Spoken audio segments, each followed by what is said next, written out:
What's up guys, and welcome to episode 7 of Banda Inku's Rising Sun painting series. Today we'll be painting the Sun Daimyo from the Dynasty Invasion expansion. To start things off, I thinned some flat red with some flow improver and some water and base coated all the cloth.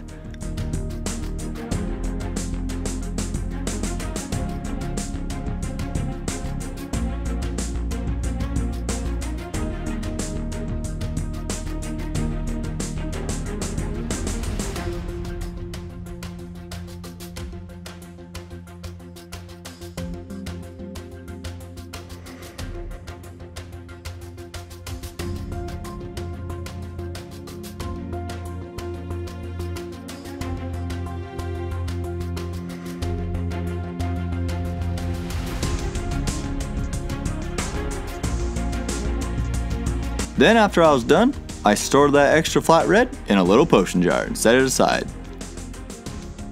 After that, I used a 1-to-1 mix of green tone and wash base to wash the entire cloak. The reason I'm using green tone rather than like a red tone or a purple tone is because green is the complementary color to red, meaning it's on the opposite side of the color wheel. And when you mix two complementary colors, you get a more neutral brownish color, which when used for shading results in more natural looking shadows and provides some nice contrast, which is precisely what we want when painting minis.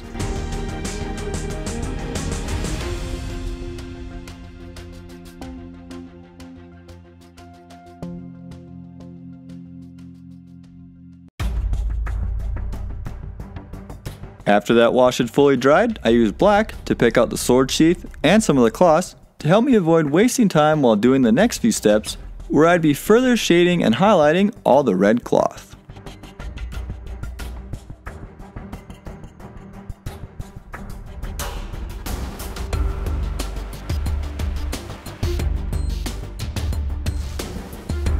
Next, I took some flat red and did a bit of wet dry brushing over all the red to do some easy re-establishment of the midtones.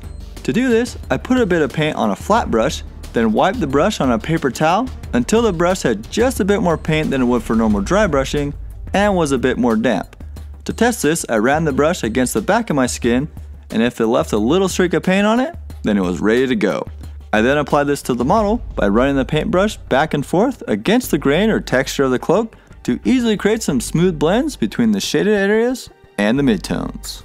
For a more detailed look at this technique and how it compares to other blending techniques, check out my beginner's guide titled How to Get That Airbrush Effect Without Using an Airbrush. You'll find a link to it up above as well as in the description. I then repeated that same process using bloody red, focusing primarily on the upper areas of the cloth where light would be hitting it, making that red appear nice and vibrant.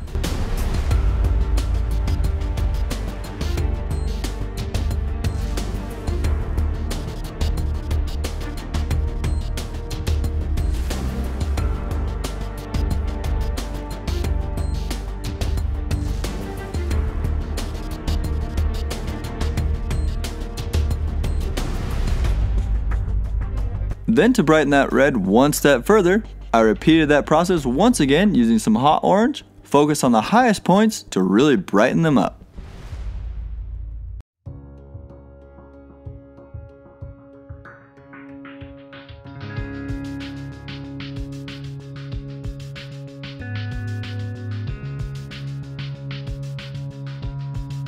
With that red now nice and bright, I took some green tone and a fine detail brush and accentuated some of the small details and shadows on the model.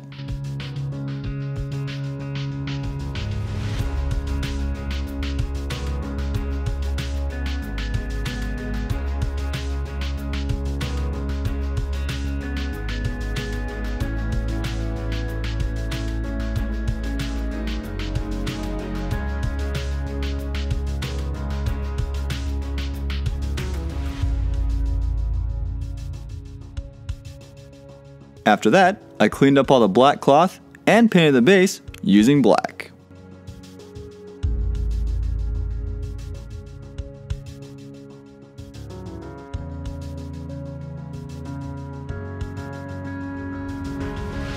I then used Vermillion to edge highlight all the red cloak pieces by taking a fine detail brush and getting a bit of paint on it, and then running the edge of that brush along all the edges of the red cloak to pop them out.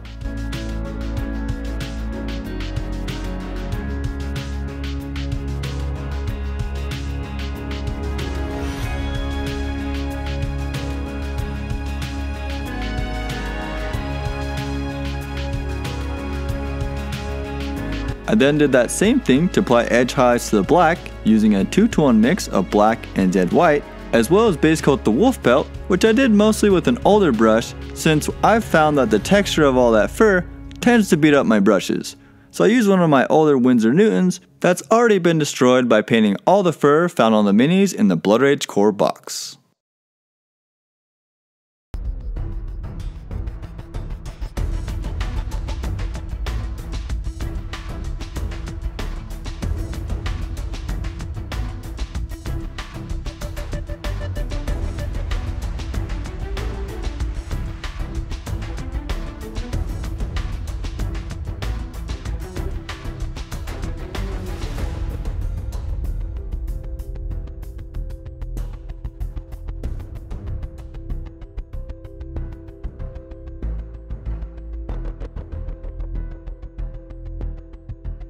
After finishing all that gray, I decided it was time to try my hand at making some freehand designs on the cloak, which I did using a combination of design ideas found on the card art, as well as just making designs that I thought would look cool.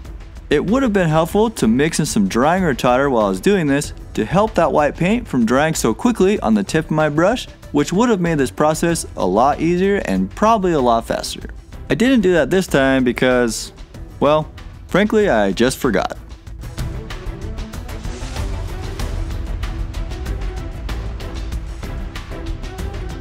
While doing some of the designs, I decided to help differentiate between different layers of the red cloak by making some of the cloak pieces particularly detailed and having extra designs on them.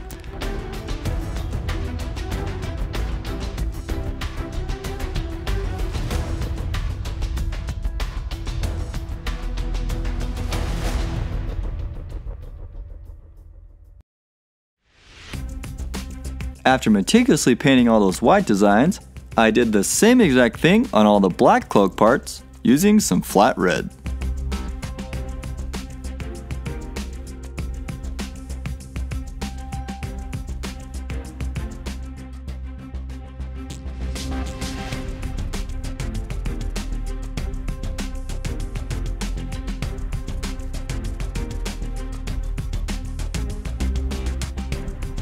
Then to create some additional variation in the cloth and add some extra shadows, I took some Nuln Oil and applied a couple layers of that on the undersides of all the black cloth.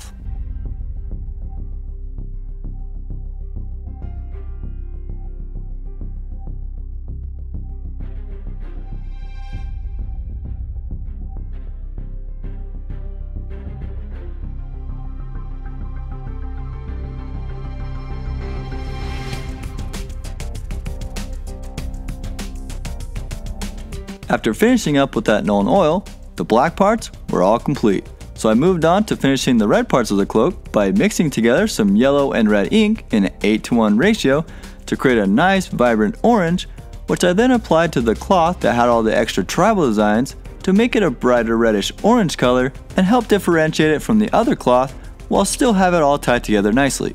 In order to get the color nice and bright, I decided to apply 2 layers of this ink. In between the application of the 2 layers, I made sure to give that first layer plenty of time to dry so that I wouldn't accidentally pull up any of the ink from the first layer, which I really didn't want to have to go back and fix. While I was waiting for the first layer to dry, this super catchy song started playing on my Spotify, which I instantly knew I needed to share with all of you, especially with my friend Seatbelt Bertha. This song right here, dedicated to Seatbelt Bertha. Hey Google, volume up.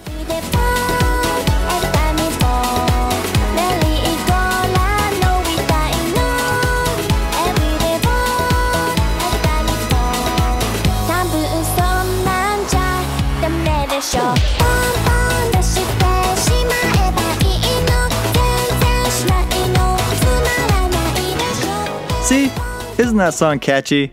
That happy tune is going to be stuck in your head the whole rest of the day. You're welcome. After enjoying that happy tune, my first layer was nice and dry, so I applied a second layer of that orange ink and then continued to apply a 2-to-1 mix of Carroburg Crimson and Nuln Oil to darken the undersides of the red cloth and give that second layer a little bit of time to dry. After which I shaded the underside of that orange cloth with a 1-to-1 mix of Carroburg Crimson and Casandora Yellow.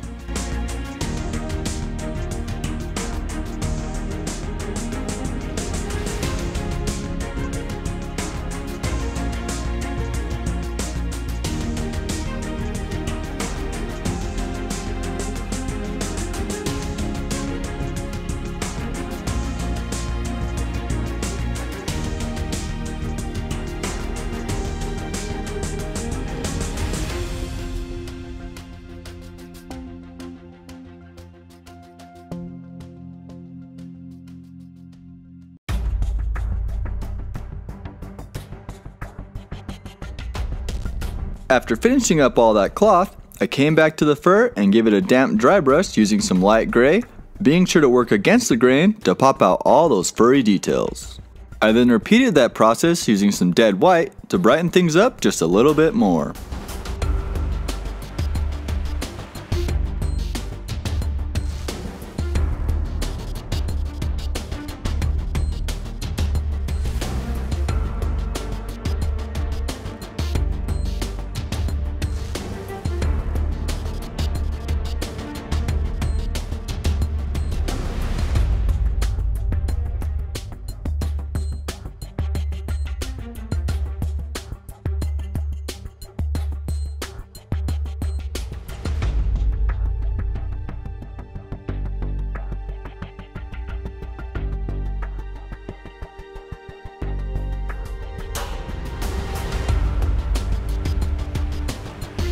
Then to finish off the fur, I gave it a light wash using a 1-to-1 mix of Nuln Oil and wash base, plus a drop or two of water to give the fur some nice contrast and accentuate those furry details.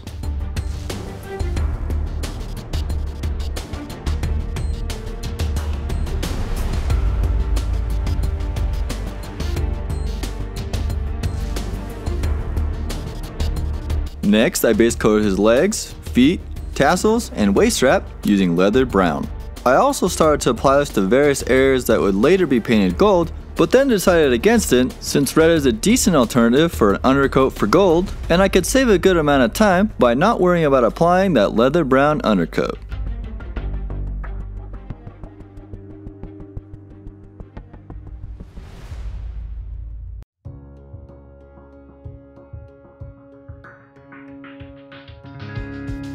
After that, I applied some highlights to that leather brown using some Beasty Brown, first with a fine detail brush to hit certain edges and ridges, particularly on the feet, and then came back with a damp dry brush to pick out some extra details, just like I did earlier on the fur.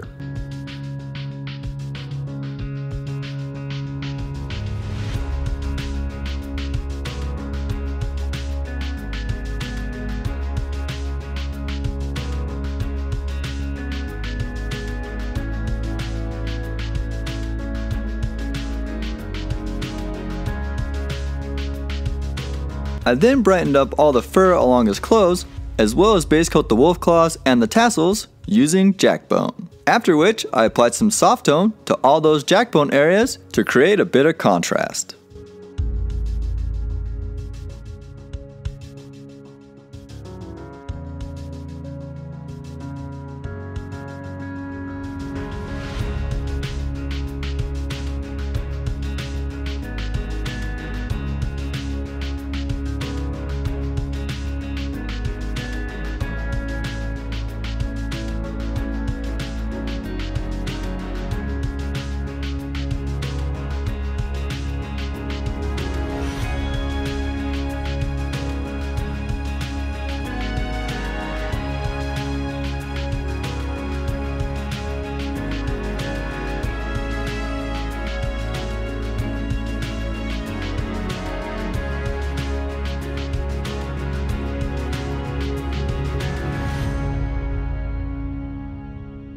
Then while waiting for that soft tone to dry, I base coated those ropes along the cloth using some whole red.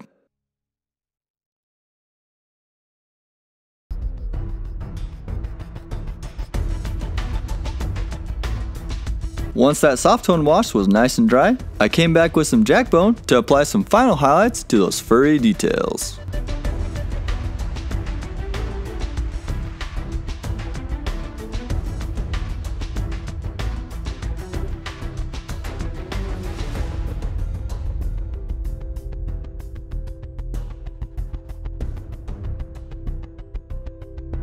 Next, I started to create a flame-like effect on all the tassels by two-brush blending some orange fire onto the lower 2/3 of the tassels. To do this, I simply applied a bit of orange fire to the tassel, then rinsed out my brush and wiped away most of the water on a paper towel, leaving the brush just a little bit damp, and then proceeded to blend the paint up into the jackbone area.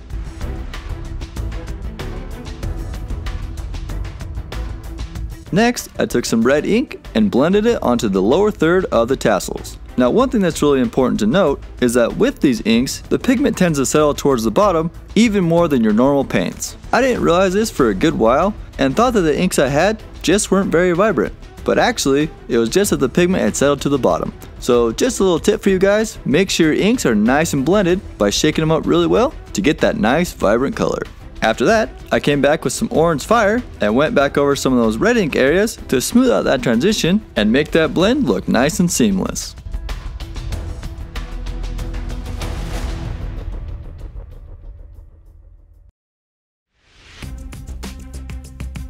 I then base coated all the gold bits using some bright bronze and all the silver areas using Model Air steel.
After that, I base coated the sword blade using Model Air Gunmetal, and while doing so, realized that the sword hilt that I'd painted before really went farther out the blade than I'd realized. So I went back with some bright bronze and touched that up before finishing the base coat on the blade.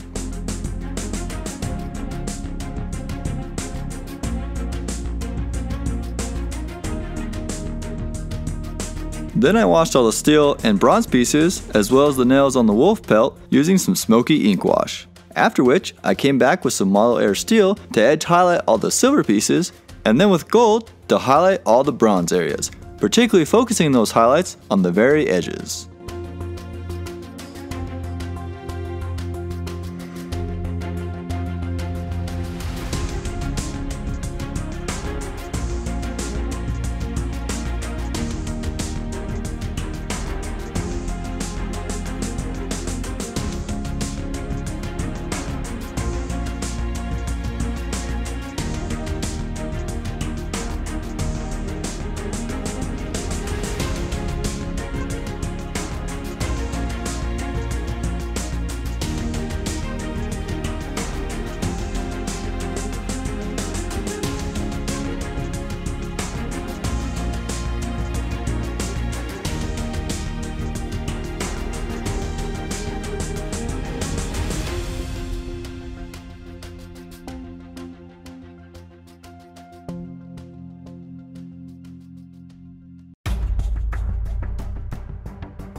Then, to create even more intense contrast, I used some Smokey Ink to darken various areas of the gold, and then applied a couple extra highlights using gold.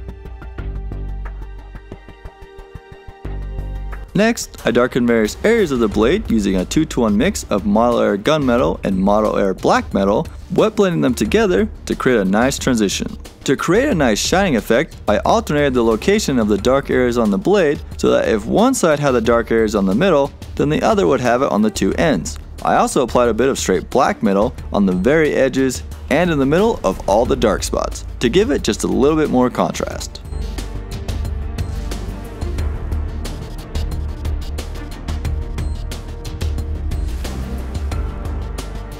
Then after creating all those dark areas on the sword, I painted on some brighter areas using Model Air Steel, once again using wet blending to create a nice smooth transition and alternating between locations of the highlights to continue to create that nice shining effect.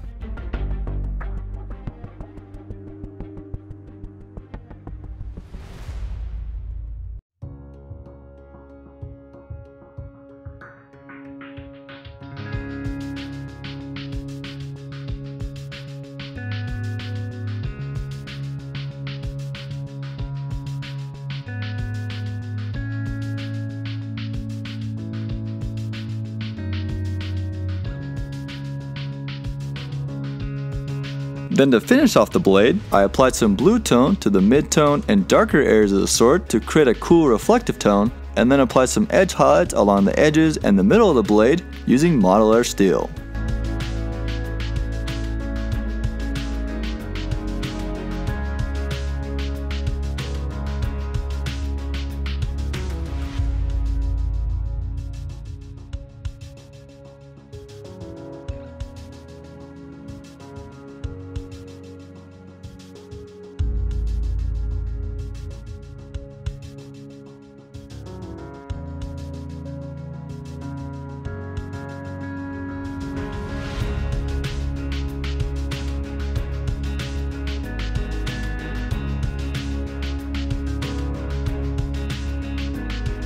After that, I painted the handle of the sword by first picking out all the raised sections of the sword, then coming in with some orange fire to give that handle some nice color, followed by some smoky ink in the recesses to create some nice contrast.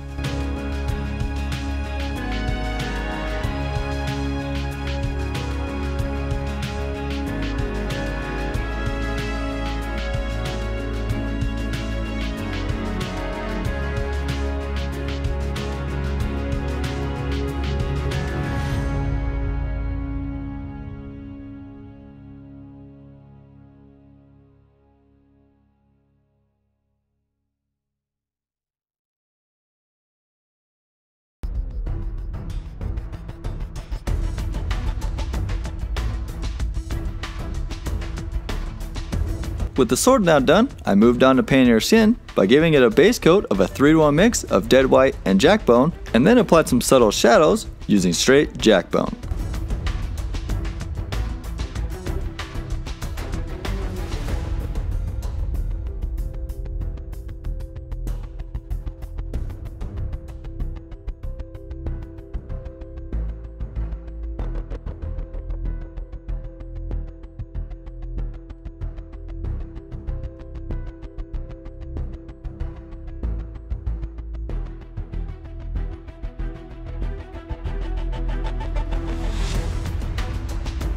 Next, I took white and picked out her eyes and gave the skin some minor highlights, and then used black to paint on her eyebrows and make little dots for the pupils.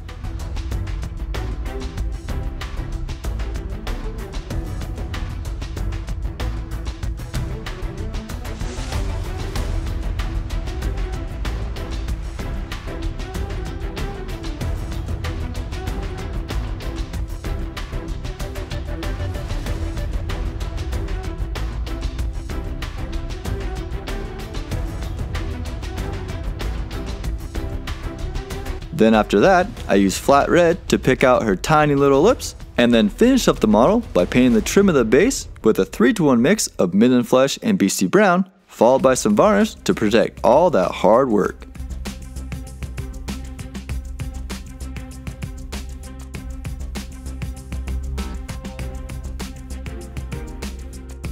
And there you have it, the Sun Daimyo is now complete. As always, I hope you enjoyed this video and found it helpful in your painting endeavors, and would love to hear your thoughts and feedback to leaving a comment down below. Also, I always find it really cool to see the different ways that people go about painting the same model, and would love to see how you've chosen to paint your Sun Daimyo. So, it would be awesome if you would also include a link to some pictures of your model so I can head over and check them out. And finally, all of you should head over to Patreon and follow the Banda Inku Patreon page even if you don't want to become a Banda Inku patron.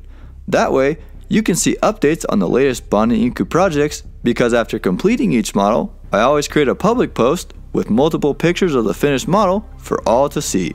You can also see the entire collection of finished minis by checking out the posts that are tagged with the artist preview tag. Thank you all for watching, and we'll see you guys on the next one, where we'll be showing how to paint the Lucky God Ibisu. Sun Daimyo complete! Banda out! After meticulously painting all those After particularly doing all these wet designs, when it's actually white. You know, words and stuff. I just can't. Hey Google, volume up.